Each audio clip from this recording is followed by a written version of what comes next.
দেশের উপকূলীয় এলাকায় ঝোড়ো হাওয়ার আশঙ্কায় সব সমুদ্র বন্দরকে ৩ নম্বর স্থানীয় সতর্ক সংকেত দেখাতে বলেছে আবহাওয়া অধিদপ্তর। শনিবার প্রকাশিত আবহাওয়ার সতর্ক বার্তায় এ তথ্য জানানো হয়েছে।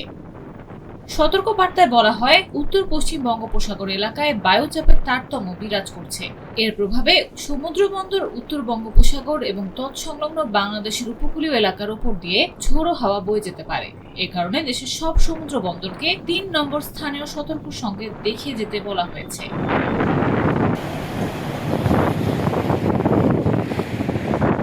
এছাড়া উত্তর বঙ্গোপসাগরে অবস্থানরত মাছ ধরার নৌকা ও ট্রলারগুলোকে পরবর্তী নির্দেশ না দেওয়া পর্যন্ত উপকূলের কাছাকাছি থেকে সাবধানে চলাচল করতে বলা হয়েছে।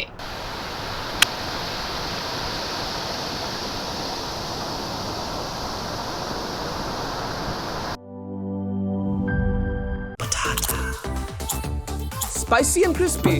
তাহলে তো এটা চিপস ব্রো, টেক্সচারটা একটু ডিফারেন্ট। এটা তাহলে বিস্কিট, এটা চিপস ব্রো। বাছাই করা আলুর সাথে স্পাইসি সিজনিং এর টুইস্ট এলো প্রাণ পটাটা।